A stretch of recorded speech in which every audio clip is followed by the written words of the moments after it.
Greetings and bienvenue, Midnight Crew. Thank you for returning to this broadcast, and welcome to new viewers joining us for the first time. If you like a video, then feel free to subscribe. Red pill me on psychic vampires /x/. Vampire myth is true but not. Everything in the myth is symbolic for what is true, such as they don't literally drink your blood. The blood symbolizes your life force or your energy. There are different kinds of vampires, such as those who practice rituals to drain you, those who accidentally do it with intent to drain you, those who have died and drain you as a spirit, usually practitioners who died, those who make a pact with a powerful demon who sells their soul and are reborn, and the symbolic pest who leeches off the fruits of your labor. For example, a manager who takes credit for your work. This information I had learned recently.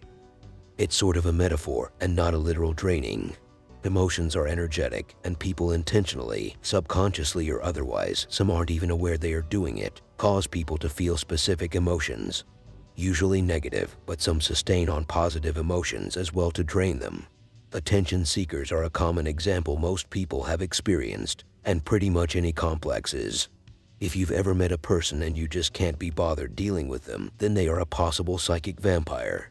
This is not a cool or edgy but the social equivalent of being a catfish. That is a disgusting, pitiful bottom feeder. Just throwing this out there as I often see threads about people wishing to become one. Sustain yourself on filth and become filth. Not even in a hocus-pocus sense, just on a social sense. These people are to be avoided as they are very taxing on the psyche.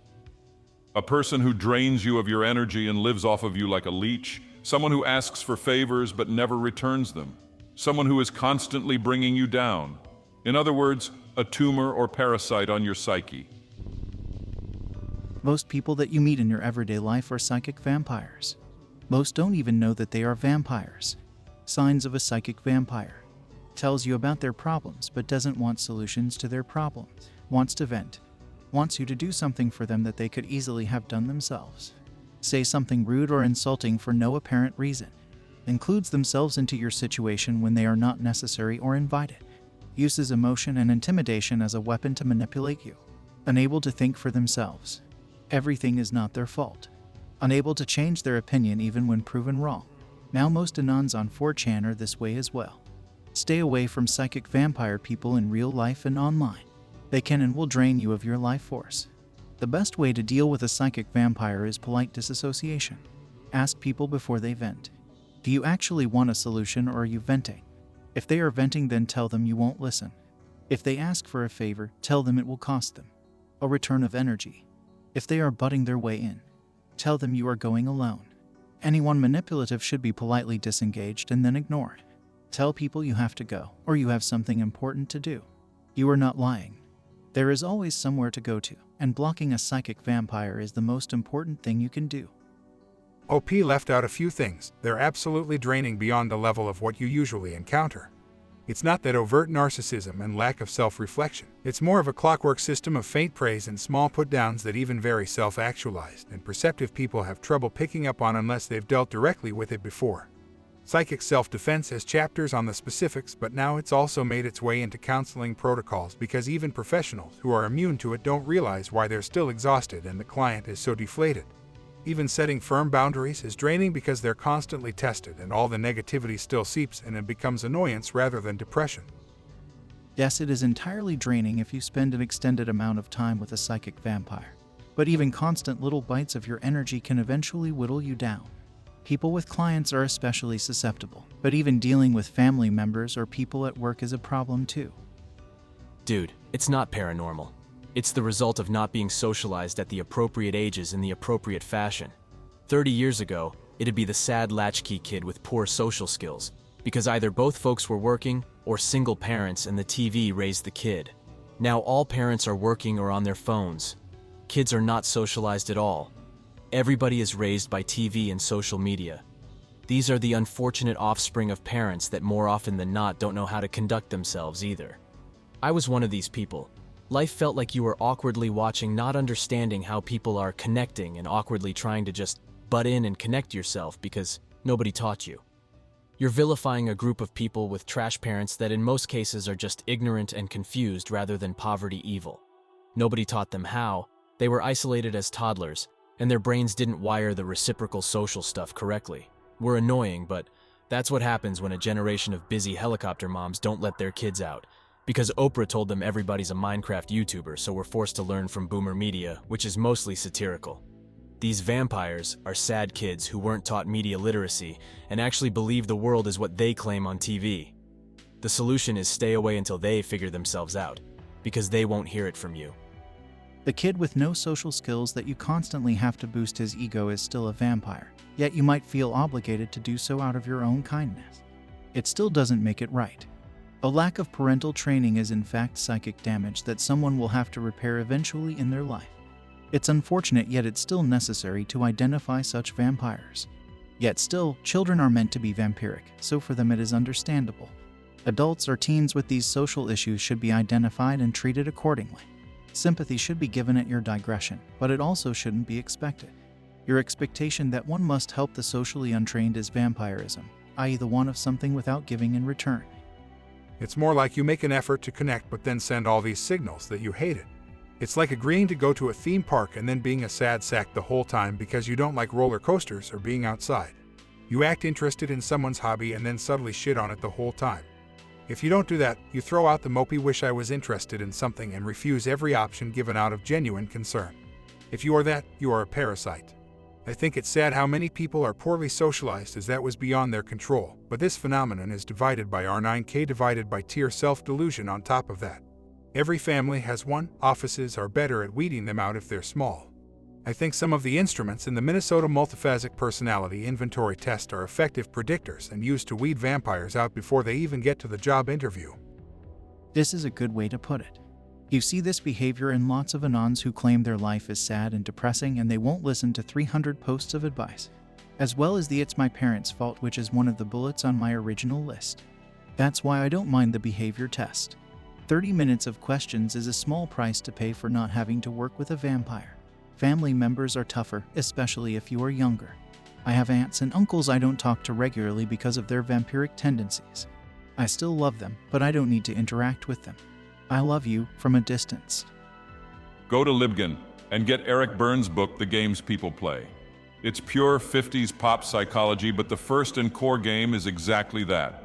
It also has a number of ways to effectively break games and derail behaviors.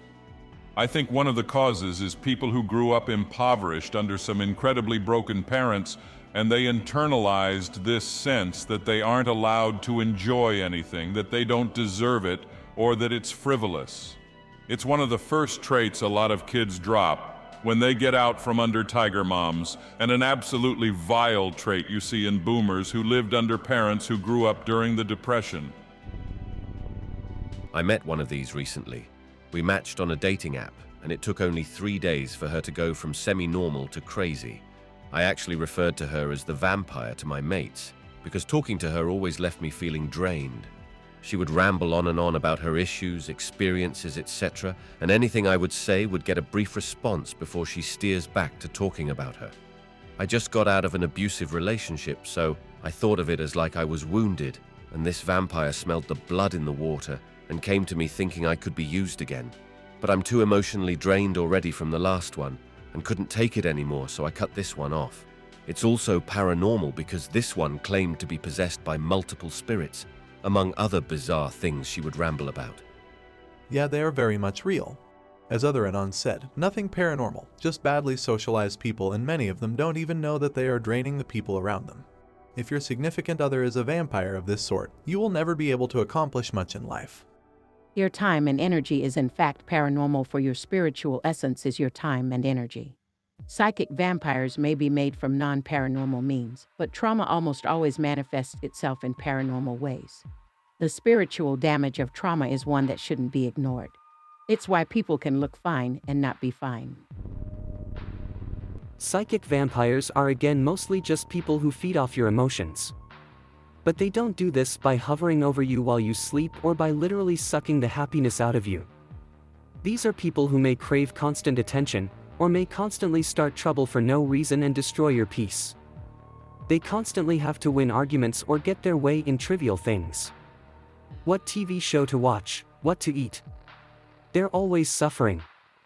Things are never good enough, and need to be coddled. These individuals may belittle and humiliate you or make you feel insecure or upset to make themselves feel better. And the messed up part, they may not notice they're doing it.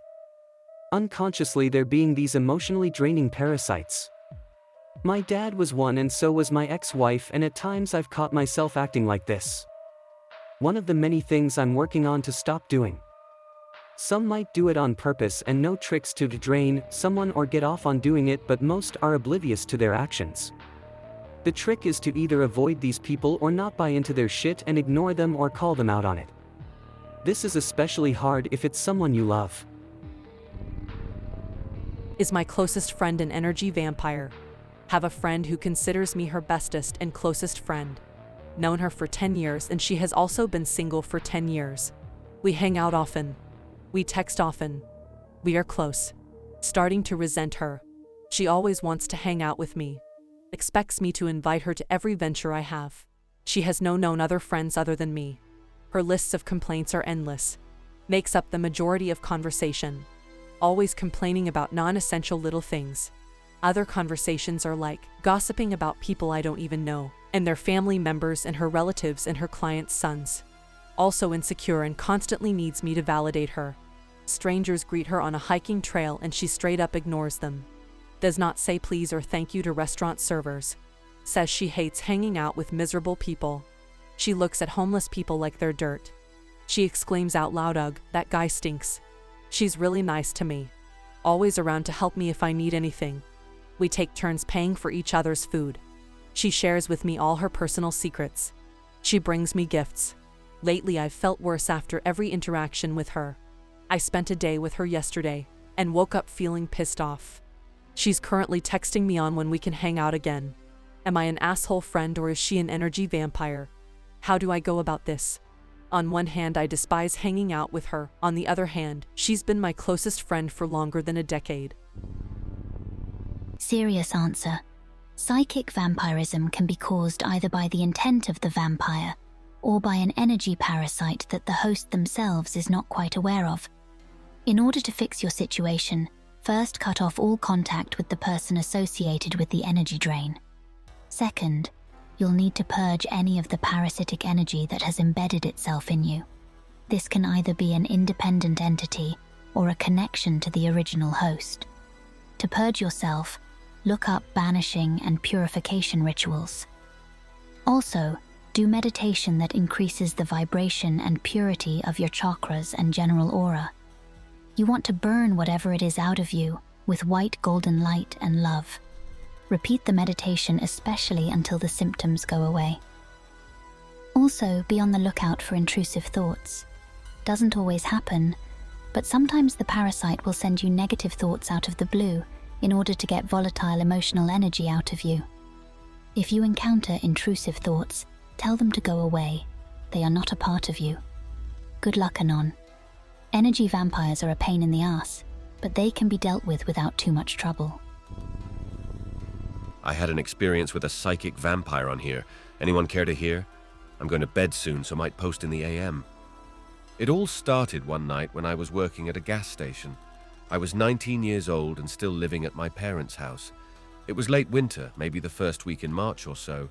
There was still snow on the ground. This rave kid I know comes into the gas station with his girl, asks if I want to buy any shrooms. I say yeah, we grab a scale. The gas station sold them. And went into the bathroom, 4 grams for $40. He tells me that these are very powerful golden teachers and to not eat them in one sitting and to do them in a safe and comfortable environment. I had only done shrooms once and I thought, yeah, whatever. Gave him the money and sent him on his way. 11 comes around. I shut down the place and run home about 2 blocks away. I get in and go to my room and down the entire 4 grams. That's when I hear my parents. Oh shit, I think. It's a Saturday and they're going to be up all night watching movies and drinking. Didn't think of that. I go upstairs and talk to them for a couple minutes. Then I run back down and call my friend. I tell him my situation and tell him to come scoop me up and that we'll find somewhere to go that isn't my parents' house. By the time he was at my house, about 20 minutes later, I had found a party for us to go to. In the car, I was already coming up on the shrooms. We get here and everyone is drinking. Going to a drinking party tripping is stupid in the first place, but I was young and naive and we knew everyone here. The party was weird. Nobody knew I was tripping. I could see people's auras. Now, when you hear about auras, most people think about colors. Auras are more than just colors, it's hard to explain. You'll see shit floating around and or looking hazy. It's all different depending on the person's mood. People were drunk, so most of the auras were this hazy, stupor yellow color. The color of piss, yellow, cloudy. Now, everybody here I had known for at least 2 to 3 years at some point. I partied with these kids almost every weekend, so no one was a stranger. At one point, this girl who was really drunk was trying to hit on me, trying to get me to go outside and make out with her. She had this beautiful dark blue aura around her. It almost looked like smoke, and it looked like you could see stars and parts of the universe in it. This is when I knew I was really messed up. I was acting really strange, and she didn't understand why. It was because I was tripping so hard. I went outside and talked to her a little bit. I didn't tell her I was tripping. At this point, my mind is flooding with thoughts. So we go back into the party, and I sit at the table. That's when I see this guy. We'll call him AJ, a redhead who hung around our group of friends. He's a musician, and he always wrote music about girls, falling in love, etc. His personality demanded attention to himself, and only him. I look at him, and I see this dark, black, evil aura. This is around 2:30 to 3 a.m. This is when stuff started to get really interesting. People were leaving or going to sleep, and it was only a small group of 5 or 6 people sitting around a table now. So, as the night goes on, people are getting more and more drunk. This kid isn't, he was pacing himself. I would see him make gestures or a snood comment, and his aura would grow, and the look in his eyes would tell me that he knew what he was doing. The way he tilted his head or cracked his knuckles in a certain angle would make this kid's aura grow. The snooty comment about how the girl he liked doesn't want him in front of her, and her boyfriend would make his aura grow. At some point, he had this gigantic, rotating aura that was black, grey, and very evil looking. I could see what seemed like nonsense, but also powerful symbols of different colours floating around his head in weird patterns. When somebody else would talk, his movements and his actions, the way he'd reply, etc., would make his aura grow. Everything this kid was doing was somehow draining other people's mental state and feeding into his own. It seemed like he was eating their souls. This went on, and the more it went on, the more obvious it became to him that I knew what was going on. At one point he looked at me, grinned, and made this weird hand motion. A plant behind him started dying and he smirked. I was freaked out at this point. Obviously no one knew what was going on. Everyone was weak from a combination of heavy drinking and this kid eating away at their souls by controlling their thoughts and redirecting energy back to himself. I started wondering what was causing all of this to play out the way it was. Half of the room was taken up by this kid's aura. I felt like the shrooms were protecting me, giving me a psychic shield of some sort. I was simply observing. I realized that this kid was a musician and has played shows at bars. Not only was he a musician, but he's a frontman. His dream was always to have an older-style rock and roll band, where the band is basically just session musicians and he's the frontman, all the music written by him. Then I noticed that this weird symbol he had tattooed on him, pictured, minus the writing, had some sort of power. He was really into this kind of stuff too, which leads me to my next thought, that he is certified in Reiki. No wonder he's so good at this energy transfer stuff that is happening before my eyes. The night went on till 5 or 6 a.m., with me basically sitting here, tripping balls, and watching this kid drain the life out of everyone else in the room and directing all energy transfer which he was completely manipulating to himself. I went to sleep at 6 a.m. I didn't really sleep. While it was pitch black, there was this weird sheet on the wall that I thought had a spaceman or alien on it, and I sat down there and thought about this kid. In my mind, he wasn't a kid. Simply an enigma in a bodysuit, a force of evil, the ultimate evil. He was the evil of the universe, and he was living in a skin suit, walking among mortals. In my mind, there were possibly hundreds of thousands of these in existence, not only today, but throughout all of time. They are all actually one conscious entity living all at once, some parasite on human existence. They exist simply to come into the lives of everyday people and do this energy transfer, redirecting the world to a darker place in the grand scheme of everything over the course of hundreds of years. Now, clearly this was a strange drug trip, if anything, but I think there's some credibility to this. First of all, I ended up telling everyone who was at this part at some point about this, and they all laughed at me and told me I was screwed up in the head. Someone ended up telling this guy about it, and he laughed about it. The thing is, every time I ate shrooms after this guy would randomly pop up. There was one time I was even in a nature reserve, and he just came out of nowhere and was walking around back there. I saw him, but he didn't see me. I hid. I stopped using shrooms because of this. I feel like even though he didn't see me, he knew that I was there. Eventually, this ruined my friendship with this kid. At this point, I no longer talked to him or any of the kids that were at that house that night. To this day, I am still thoroughly convinced, though, that this guy is beyond this world, the way his personality is, and seeing as his favorite activity involves getting attention directed towards him, how deep he was into spirituality and Reiki, yet didn't talk about it. A couple other random little paranoid things. That is the thing about how he always showed up afterwards. The fact that I hung out with this kid for a few years straight and never observed him eating, etc. A few people kind of believed this from my circle at the time, but most just dismissed me as a nut job of some sort. Thoughts? Was I just having a crazy high, or is there any backing to this? To me, psychedelics like these can show you a lot about the world and your surroundings. Energy vampires are just Hylix psychic people that have low spiritual pressure. To be pneumatic is to have perpetually high spiritual pressure. Energy is always attempting to transfer from a high pressure to a low pressure. This is what causes things like explosions or wind to blow. Also, heretic, you do not have access to an infinite supply of energy. Your energy comes from violence, and the penalty is mortality. You don't help an energy vampire by giving them energy. This is because they aren't actually receiving your energy. Energy vampires like a hole in a balloon or a boat. The energy you give them only passes through them and onto whatever their parasitic entity is. God doesn't take from mortals, as they cannot give him anything. He gives to them everything they need, nothing less, nothing more. The only way to help an energy vampire is to defeat their entity. Energy vampires are hosts. You cannot help them, only free them unwillingly. Notice how when you try to help an energy vampire, they become very irritable and almost feral or hostile. Hosts who are known to have almost zero energy become almost limitlessly able to thwart any attempts at improving their condition. TLDR. Energy vampires are possessed and/or infected with parasites. Steer clear. Do not give your energy away willy-nilly. I hope that you enjoyed tonight's broadcast. If you enjoyed tonight's story, then please subscribe to the channel, as more green texts will appear daily. A new broadcast will appear when the clock strikes midnight Central Time.